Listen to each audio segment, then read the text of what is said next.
শ্রীকৃষ্ণের মধুর বাঁশুরি শুনে দূর দূরান্ত থেকে গোপীগণ ছুটে আসেন, যমুনা নদীর জলে স্নান করতে নামেন।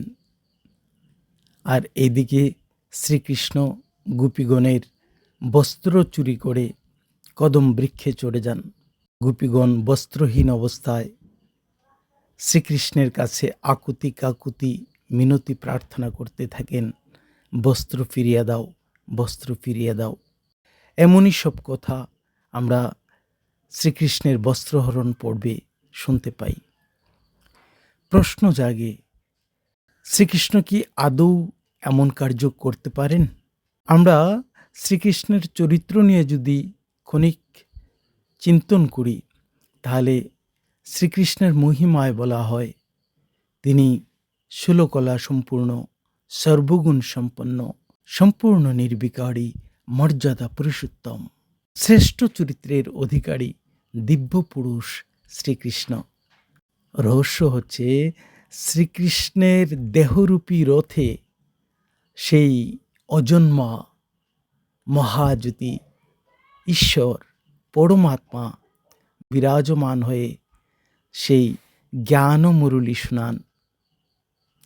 আর সেই জ্ঞান মুরলী শুনে আত্মাগণ সেই পরমাত্মার লগনে এমন মগন হয়ে যান যে আত্মাগণ দেহভান রহিত হয়ে যান, দেহরূপী বস্ত্রের কথা ভুলে যান।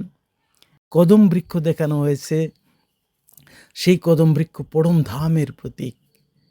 এই পরম ধামের সর্বোচ্চে থাকেন মহাজ্যোতি পরমাত্মা শিব।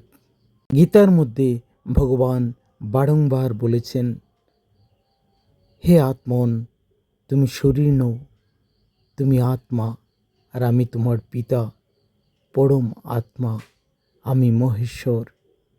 তাই তুমি নিজেকে আত্মা ভেবে আমাকে স্মরণ করো। যমুনার জলে স্নান অর্থাৎ জ্ঞানগঙ্গায় স্নাত হওয়া, ভগবান শিব প্রদত্ত সত্য জ্ঞানগঙ্গায় স্নাত হয়ে জীবাত্মা শরীররূপী বস্ত্রকে ভুলে যায় এবং আত্মিক স্বরূপে স্থিত হয়ে পরমাত্মার লগনে মগন হন। তারই প্রতীকরূপে শ্রীকৃষ্ণ কর্তৃক বস্ত্রহরণকে দেখানো হয়।